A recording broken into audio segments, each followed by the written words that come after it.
জানেন আমার রাসূল বলে দিয়েছেন বন্ধু, আল কবরু রাওজাতুম মিন রিয়াদিল জান্নাতি আও হুফরাতুম মিন হুফারিন নার। কবরটা জান্নাতের একটা বাগান হবে, জাহান্নামের একটা গর্ত হবে। তার মানে নেগেটিভ এবং পজিটিভ দুটো রূপে রূপান্তরিত হবে কবর।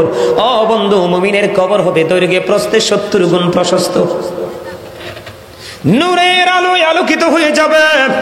মুমিন কবরে রাখার পরে ওঠার জন্য, বের হওয়ার জন্য চাইবে রে, ফেরেশতারা বলবে না না না না, তোমরা এখান থেকে বের হতে পারবে না, তুমি নতুন ভোরের মতো তুমি ঘুমিয়ে যাও। কেন, কতদিন আমি ঘুমাবো? ও বন্ধু, ফেরেশতারা বলবে তুমি ওই পর্যন্ত ঘুমাবে যেই পর্যন্ত না তোমার মালিক আর তোমাকে না ডাকবে। এটা মুমিনের কবর। কিসের কবর? আরো জোরে কয় না। শুধু এখানে ক্ষান্ত নয়, আমার আল্লাহ বলে দিয়েছেন ইনদা রাব্বিহিম ইউরযাকুন। আল্লাহ রাব্বুল আলামিন ও বন্ধু আল্লাহর প্রিয়দের জন্য জান্নাতে খাবারও বরাদ্দ করে রাখছে। আরো জোরে বলেন না সুবহানাল্লাহ, আরো জোরে সুবহানাল্লাহ। আর বন্ধু মুনাফিকের কবর আমার রাসূল বলে দিয়েছেন, আমার মূল ওয়াজটাতে আমি যাই বন্ধু। আমার রাসূল বলে দিয়েছেন বিলিভার্স লাভ দ্য প্রফেট, ইমানদাররা নবীকে ভালোবাসবে, hypocrites don't love the prophet, মুনাফিকরা নবীকে ভালোবাসবে না। এটা হাদিস হযরতে আলী রাদিয়াল্লাহু তাআলা থেকে হাদিস খানা বর্ণিত। আমার আল্লাহ এই মর্মে ওয়াজ করতেছেন, আমার আল্লাহ বলতেছেন ইন্নাল মুনাফিকিনা ফিদ দারকিল আসফালি মিনান নার। আমার আল্লাহ বলেছেন the hypocrites will be in the lowest place of hell, মুনাফিকরা জাহান্নামের একবারে সর্বনিম্ন স্তরে থাকবে। জোরে জোরে বলুন নাউজুবিল্লাহ। মুনাফিকরা জাহান্নামের একবারে সর্বনিম্ন স্তরে থাকবে। আমার দিকে তাকান, মুনাফিক যখন বন্ধু কবরে যাবে, মুনাফিক কবরে যাওয়ার পরে কেন মুনাফিক? কারণ বেঈমান কাফের সম্পর্কে আমার আল্লাহ ওয়াজ করেছে, উইদ্দাত লিল কাফিরিন, ওই কাফিরদের জন্য বরাদ্দ করে রেখেছেন আমার আল্লাহ জাহান্নাম। আমরা যারা ঈমানদার, আমরা যারা ঈমান এনেছি, আমাদের সম্পর্কে আল্লাহ ওয়াজ করেছেন ইন্নাল কাফিরিনা কানু লাকুম আদুওয়াম মুবিনা। আমার আল্লাহ বলে দিয়েছেন the heretics are the eternal enemy of the believers. আমার আল্লাহ বলেছে ঈমানদারদের প্রকাশ্য শত্রু হলো বেঈমান কাফেরেরা, আর বেঈমান কাফেরদের জন্য বরাদ্দ আছে জাহান্নাম। তারা অনন্তকাল জাহান্নামে থাকবে। আমি তাদেরকে নিয়ে ওয়াজ করার কোনো প্রয়োজন নেই বন্ধু। আমার ওয়াজ করার দরকার হলো মুনাফিক এবং ঈমানদার, কারণ মুনাফিক মুসলমানের মধ্যে আছে ছদ্মবেশে। কথা কয় না কেন? কারণ বেঈমান কাফের ঘোষিত বন্ধু জাহান্নামী। বেঈমান কাফেরের চাইতে ভয়ঙ্কর হলো বন্ধু মুনাফিক, যেটা আপনার আমার পাশেই থেকে আপনার আমাকে সবল মারবে। কথা কয় না কেন? সব জায়গায় সে মিষ্টি হাসবে, সব জায়গায় হ্যাঁ বলবে, না শব্দ তার মুখ থেকে আপনি পাবেন না। যেটা এখানেও হ্যাঁ ওখানেও হ্যাঁ, এটাই হলো সবচেয়ে বড় ভয়ঙ্কর। মুনাফিক যখন আমার নবীকে ফলো করেনি, মুনাফিক যখন বন্ধু কবরে যাবে, কবরে যাইতে দেরি রে বন্ধু, অনেক লম্বা ঘটনা, আমি সেই দিকে যাব না। আমি শুধু জাহান্নামীদের ভয়ঙ্কর জায়গাগুলো নিয়ে একটু আলোচনা করে আমি সেই ছেড়ে দিব বন্ধু। আপনারা একটু মনটা দিয়ে শোনেন। মুনাফিক যখন কবরে যাবে, প্রশ্নের উত্তর দিতে পারবে না। উত্তরটা হবে কেমন? সে বলবে অন্যরা যেমন মনে করতো রাসূলকে আমিও তেমন মনে করতাম। তার মানে ব্যক্তিগত কোনো মত আমার রাসূল সম্পর্কে নাই। জোরে জোরে কন্যা নাউজুবিল্লাহ। আর ইমানদারকে প্রশ্ন করতে দেরি, নবী চিনতে দেরি করবে না। নবী চিনতে দেরি হবে, ওই গায়েব থেকে আওয়াজ আসবে, দৈর্ঘ্যে প্রস্থে কবরটা 70 গুণ প্রশস্ত হয়ে যাবে, নূরের আলোয় আলোকিত হয়ে যাবে, জান্নাতে খাবার বরাদ্দ হয়ে যাবে। ও বন্ধু, ওই পর্যন্ত সে ঘুমাবে যেই পর্যন্ত না কিয়ামত না হবে। জোরে জোরে সুবহানাল্লাহ। আর মুনাফিক যখন কবরে যাবে রে, মুনাফিক কবরে যাওয়ার পরে বন্ধু প্রশ্নের জবাব সে দিতে পারবে না। ও বন্ধু, গায়েব থেকে আওয়াজ আসবে, মাটি মাটি রে, ওই বেয়াদব মুনাফিকটাকে একটা চাপা দাও। এটা বাংলা বই থেকে বলা না, হাদিস শরীফ থেকে কালেক্ট করা বন্ধুরে আমার। এবার ওই মাটি তাকে এমন ভাবে চাপা দিবে, চাপা দিতে দেরি, চাপা দিতে দেরি রে, একটা হাড় আর একটা হাড়ের মধ্যে ঢুকে যাবে। তার মানে একটা হাড্ডি আর একটা হাড্ডির মধ্যে ঢুকে যাবে। সবচেয়ে বড় ভয়ঙ্কর খবর, কান্না করবে, চিৎকার করবে, হাহাকার করবে, কেউ সেদিন তার ডাক শুনবে না। তা ডাক না শোনার কারণ হলো সূরা ইউনূসের ৪৪ নম্বর আয়াতে আমার আল্লাহ বলে দিয়েছেন, ইন্নাল্লাহা লা ইয়াজলিমুন নাসা শাইআন ওয়ালাকিন্নান নাসা আনফুসাহুম ইয়াজলিমুন। আমার আল্লাহ বলেছেন, Allah doesn't wrong his slave, we are the ones who do wrong. আমার আল্লাহ বলে দিয়েছেন, আল্লাহ বান্দার উপর অত্যাচার করে না, বান্দা নিজেই নিজের উপর অত্যাচার করে। তার মানে আল্লাহ বান্দার উপর জুলুম করে না, বান্দা নিজেই নিজের উপর জুলুম করে। আল্লাহ বলেছেন, জালেম অত্যাচারী যারা, আমার আল্লাহ বলেছেন, ওয়াল্লাহু লা ইউহিব্বুজ জালিমিন, অত্যাচারী জালেমদেরকে আমার আল্লাহ পছন্দ করে না। ও বন্ধু, শুধু এখানে ক্ষান্ত নয়, অত্যাচারী জালেমদেরকে আমার আল্লাহ পছন্দ করে না।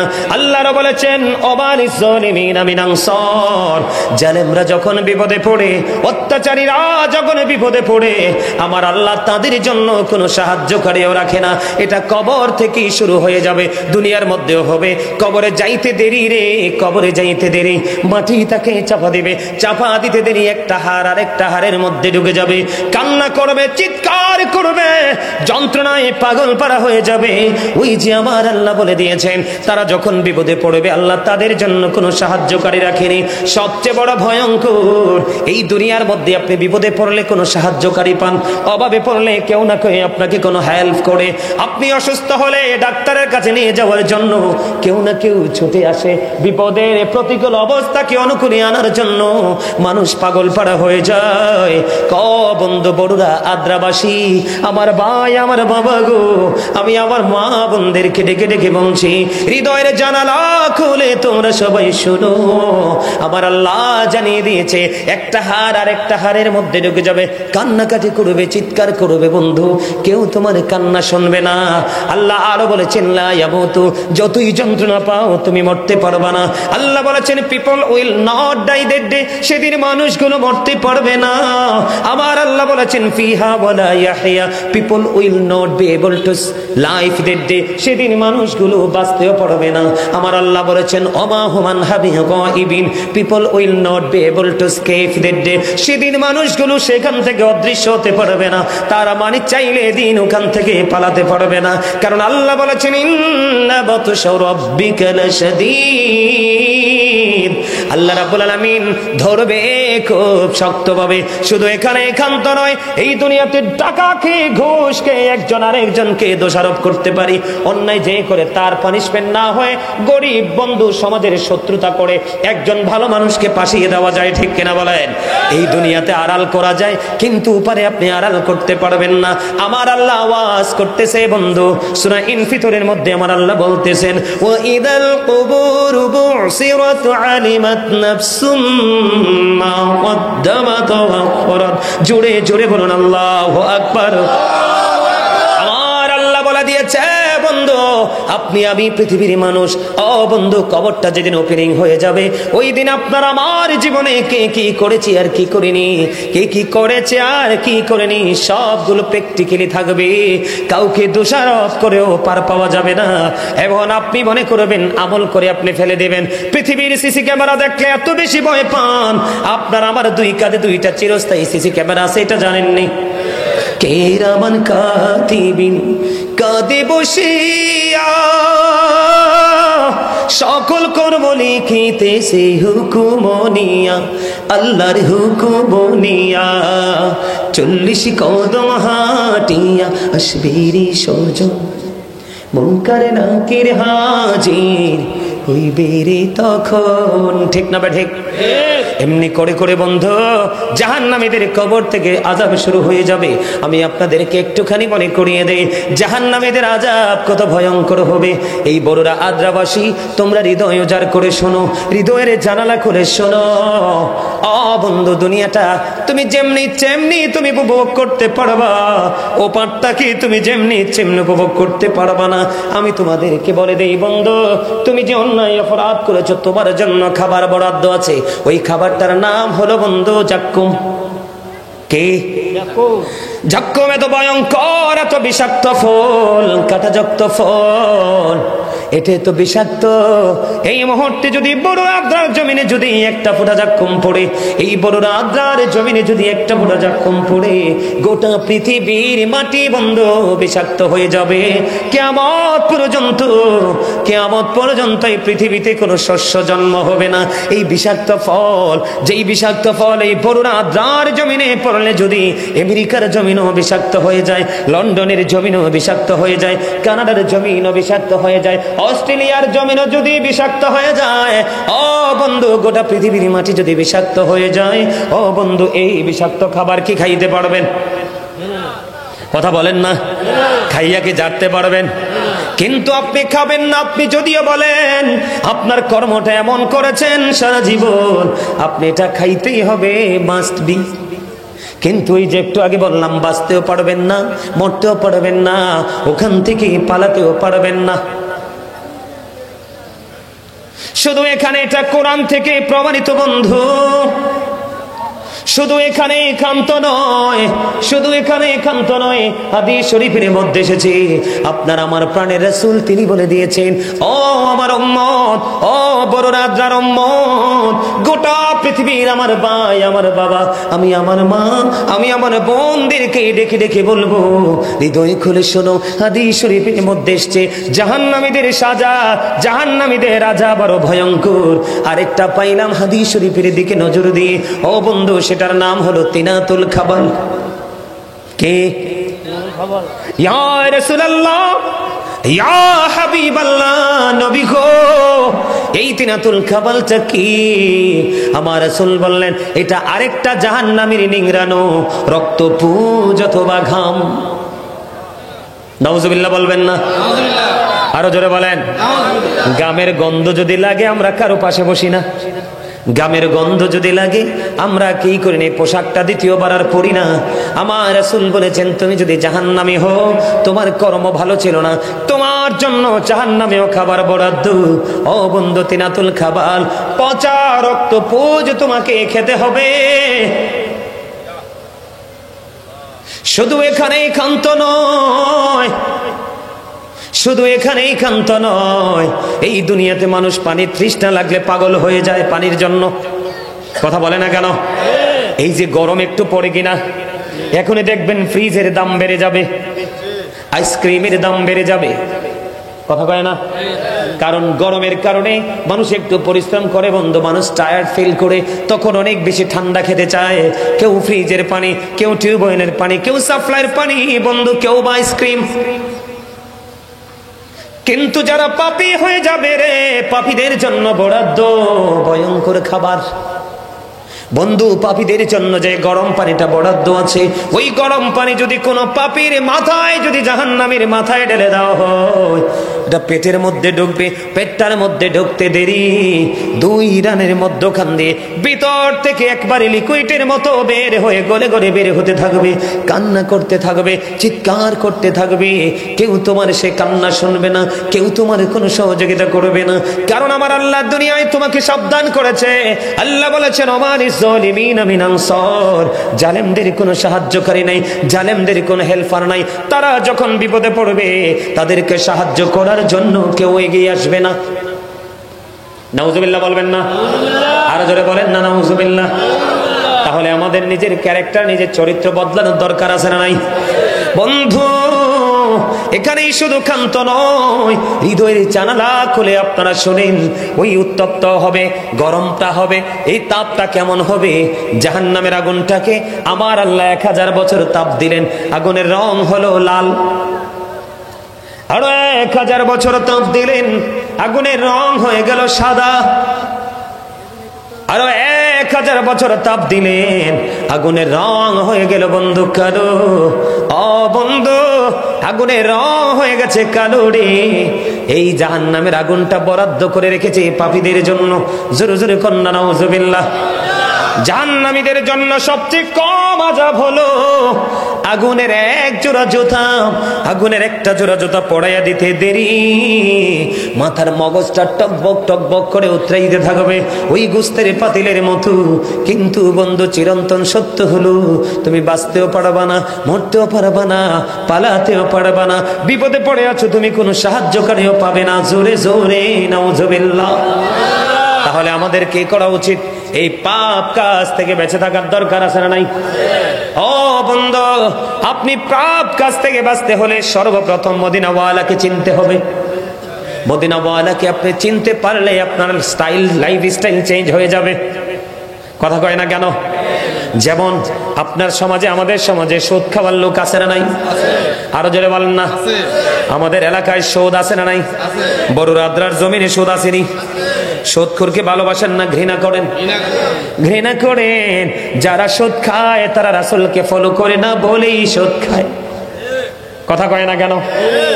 আমার নবীজি সাহাবায়ে কেরামের সাথে আমি আযাবটা আপনাদেরকে একটুখানি বুঝাই। এক্সাম্পল স্বরূপ বন্ধু, এক্সাম্পল স্বরূপ আমি একটুখানি বুঝাই রে। আমার নবীজি সাহাবায়ে কেরামের সাথে স্বপ্নে ব্যাখ্যা দিতে গেলেন, দেওয়ার পরে এবারে ব্যাখ্যা দিতে গিয়ে অনেক লম্বা ঘটনা নবীজি স্বপ্নে বর্ণনা দিলেন। এর মধ্যে একটা পয়েন্ট হলো নবীজির দুই সঙ্গী নবীজিকে নিয়ে সফরে বের হলো। বের হওয়ার পরে নবীজি অনেকগুলো দৃশ্য তিনি প্র্যাকটিক্যালি পরিদর্শন করলেন। এর মধ্যে একটা তিনি দেখতে পাইলেন একজন মানুষ রক্তের নদীতে সাঁতার কাটে। কি করে? রক্তের নদীতে সাঁতার কেটে কেটে বন্ধু তিনি কুলে আসতে চায়, কিন্তু নবীজি দেখতে পাইলেন আরেকজন পাড়ের মধ্যে দাঁড়িয়ে আছে। যেই লোকটা কুলে আসতে চায় সে আসতে চাইলেই তাকে পাথর মারে, আসতে চাইলেই তাকে পাথর মারে। এবার আমার নবীজি এই দৃশ্য পরিদর্শন করার পরে ফিরে আসার সময় আমার নবীজি এবার প্রশ্ন করলেন সঙ্গী ফেরেশতাদেরকে, তোমরা বলে দাও এই লোকটাকে। এবার ওই রাসূল বললেন, ও বন্ধু, রাসূলকে জানিয়ে দিলেন সঙ্গীরা, ইয়া রাসূলুল্লাহ, ইয়া হাবিবাল্লাহ, নবী গো, এইটা হলো দুনিয়ার সুদখোর। জোরে জোরে কন্যা নাউজুবিল্লাহ। এবার আপনাদের প্রশ্ন আসতে পারে, বলে হুজুর গো, এই সুদখোর কেন রক্তের নদীতে সাঁতার কাটে? তার কারণ আছে বন্ধু, কারণ আছে। আপনার যিনি সুদ দেয়, যিনি সুদ নেয়, যিনি সুদের সাক্ষী হয়, যিনি সুদের লেনদেন, সুদের টাকা লেনদেন করে, এমনি করে প্রত্যক্ষ এবং পরোক্ষভাবে যারা সুদের সাথে যুক্ত তাদের সবাইরই সমান সাজা। এর মধ্যে সবচেয়ে বড় জঘন্য হলো রক্তের নদীর কারণ আছে বন্ধু। খাবার থেকে রক্ত তৈরি হয়। কথা কয় না কেন? খাবার না খাইলে শরীরে রক্ত আসবেনি? খাবার থেকে রক্ত তৈরি হয় বন্ধু। টাকাটা যদি হালাল হয় বাজারটাও হালাল, টাকাটা যদি হালাল হয় খাবারটাও হালাল। আপনি যদি হালাল খাবার খান আপনার রক্ত হবে বন্ধু হালাল, আপনার রক্ত হবে বৈধ। আপনি যদি হারাম খাবার খান আপনার রক্ত হবে বন্ধু হারাম। আপনি সুদের মাধ্যমে টাকা এনেছেন, আপনি দেখবেন একটা মানুষের কাছ থেকে যখন মানুষ সুদে টাকা আনে, যিনি সুদ দেয় ওই লোকটা শুকাইতে শুকাইতে একবারে কাকলাইশ হয়ে যায়। কথা কয় না কেন? মনে হয় যে আপনারা সুদখোর দেখেন নাই। আমার জীবনে আমি দেখেছি বন্ধু, একটা গন্ডা জায়গা আছে সেটাও সুদখোর নিয়ে নিয়েছে। একটা রিক্সা চালিয়ে জীবিকা নির্বাহ করতো, রিক্সাটা পর্যন্ত ছেড়ে দিতে হয়েছে। এমনি করে করে বন্ধু সুদখোরের তাণ্ডবে অনেক গরিব মানুষ নিঃস্ব হয়ে মিসকিন হয়ে গেছে। আছে না নাই? ও বন্ধু সুদখোর, তুমি সুদ তো খাওনি, তুমি যেন গরিবের রক্ত চষেছো। এই কারণেই তোমার জন্য রক্তের নদী বরাদ্দ। জোরে জোরে বলুন নাউজুবিল্লাহ। আমার নবীজি মেরাজে গিয়েছে, আপনারা জানেন কি জানেন না? আরো জোরে বলেন। আমার নবীজি যখন বন্ধু মেরাজে চলে গেল, মেরাজে চলে যাওয়ার পরে আমার নবী জাহান্নামের দিকে নজর দিয়ে চাইয়া দেখলেন। এদিকে তাকান, আপনারা বলেন আগে সুদখোর কি মোটা না চিকন? কথা কয় না। সুদখোর কি মোটা হয় না চিকন হয়? সুদখোর অনেক বেশি মোটা হয়, ঠিক নি দাদা ভাই? আমার নবীজি বন্ধু যখন তিনি ওই জাহান্নাম মেরাজের রাত্রিতে পরিদর্শন করলেন, পরিদর্শন করার সময় আমার প্রাণে নবী দেখতে পাইলেন এক একটা মানুষের পেট এক একটা ঘরের মতো বড় বড়। আমার নবীজি বললেন, জিবরাইল বলে দাও না এই যে ঘরের মতো বড় বড় পেটওয়ালা এরা কারা? এবার জিবরাইল ডেকে ডেকে বললেন, ইয়া রাসূলুল্লাহ, ইয়া হাবিবাল্লাহ, নবী গো, ওই যে ঘরের মতো বড় বড় পেটওয়ালা মানুষগুলো এরা হলো দুনিয়ার সুদখোর। এবার আমার নবীজি ডেকে ডেকে বললেন, ওই তোমরা নজর দিয়ে চাইয়া দেখো, ওই যে বড় পেট, তার পেটটা একটা ঘরের মতো বড়।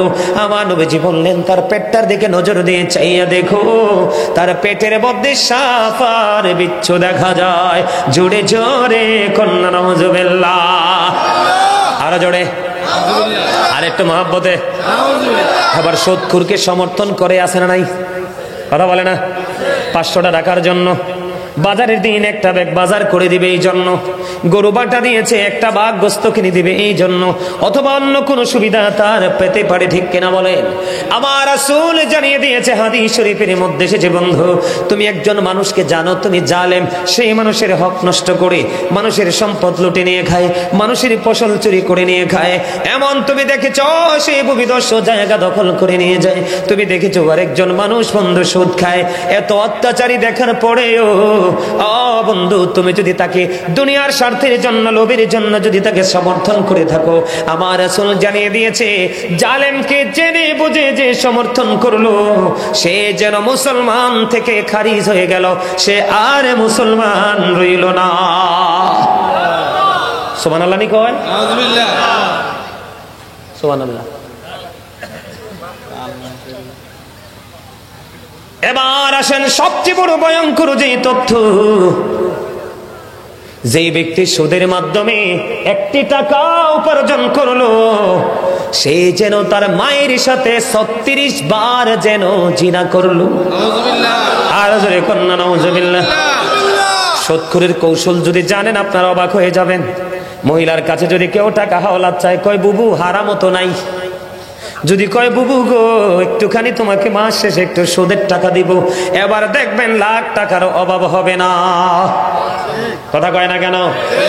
মুরব্বীর কাছে আপনি টাকা হাওলাত চান, ছেলে কয়েকটা বাইরে আছে অথবা পিতৃ সম্পত্তি থেকে যে ধনী, হাওলাত চাইলে দিবে না। আপনি সুদ চাইতে দেরি, টাকার কোনো কমতি হবে না, কারণ আপনি যদি সুদ তা থেকে নেন এটা চক্রবৃদ্ধি হারে বাড়তে থাকবে, এটা বাড়তে বাড়তে বাড়তে বাড়তে বন্ধু আপনার ভিটার কাজ পর্যন্ত চলে যাবে। আমাদের সমাজে এমন বুজুর্গ লোক আছে নামাজও পড়ে সুদও খায়, নামাজও পড়ে মিশা কথাও কয়, নামাজ পড়ে মা বাবার কলিজায় আগুন দে। আরো জোরে কন, তুই এডিনেস কীর্তি সুন্দর লাগে তোর কাছে কন রে, তুই এত দাম রাখা, হ্যাঁ এটি দরকার আছে, ফুটছে সুন্দর লাগে। আমার কথা বুঝতে পারছে? আরো জোরে, একটু মহব্বতে। খায় না? আল্লাহ সূরা আনকাবুতের মধ্যে বলেছেন, ইন্নাস সালাতা তানহা আনিল ফাহশাই ওয়াল মুনকার, নামাজ মানুষকে খারাপ কাজ থেকে বাঁচায় রাখে। তার মানে নামাজ পড়ার পরেও যিনি সুদ খায়, নামাজ পড়ার পরেও যিনি পরনিন্দা করে, নামাজ পড়ার পরেও মিথ্যা কথা বলে, নামাজ পড়ার পরেও বন্ধু গীবত করে, বন্ধু অন্যান্য অপরাধের সাথে যে যুক্ত, আপনি মনে করবেন তার নামাজ আল্লাহর দরবারে কবুল হয় না। কথা কি বুঝে আসছে? তাহলে কি করতে হবে? সাজা তো খুব ভয়ঙ্কর অপেক্ষা করতেছে। জিফু তো কাজে লাগতো না, সম্পদ কাজে লাগতো না, চাইলে দৌড় দিয়ে বের হতে পারবেন না, আল্লাহ কইছে ধরবে খুব শক্তভাবে। তো কি করবেন এখন? আপনার একটা কাজ করণীয়, সেই কাজটা হলো হক্কানি আলেমদের সাথে প্রেমের ডুরি লাগাবেন। কি করবেন? আরো জোরে, হক্কানি আলেমদের সাথে আল্লাহর ওলিদের সাথে প্রেম লাগাবেন। তার সাথে যদি আপনি প্রেম লাগাতে পারেন, আপনার জীবন থেকে অন্যায় দূরে চলে যাবে, যত ভালো কাজ আপনার কাছে এগিয়ে আসবে। ঠিক না ঠিক? আরো জোরে বলেন, আর একটু মহব্বতে, আরো জোরে। কথা বুঝতে পারছেন? আমি নেমে যাবো তো, আর আলোচনা করবো না।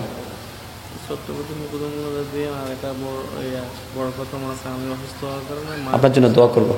সম্মানিত উপস্থিতি, আমার ছেড়ে দিতে হবে। হ্যাঁ, আমি একটু মোনাজাত দিই, আপনার সবাই আমার সাথে একটু দোয়া করেন। না না না, 9:30 পর্যন্ত থাকতে পারবো না, 9:30 পর্যন্ত থাকতে পারবো না ভাই। আচ্ছা, আমি একটু দোয়া করি আগে, তারপরে এরপরে 2-1টা গজল গাইব। গজল গাইতা হাদিয়া দিতে হইব, পকেটে হাদিয়া আছে নি? আছে? সবার আছে? আছে? হ্যাঁ, আচ্ছা তাহলে একটা গজল গাই, গাইতাম, গজল গাইতাম। জগৎটাকে আল্লাহ পাকে সুন্দর সাজাইছে, সর্বশেষে নর নবীকে ধরায় পাঠাইছে, সর্বশেষে নর নবীকে ধরায় পাঠাইছে। জগৎটাকে আল্লাহ পাকে সুন্দর সাজাইছে, সর্বশেষে নর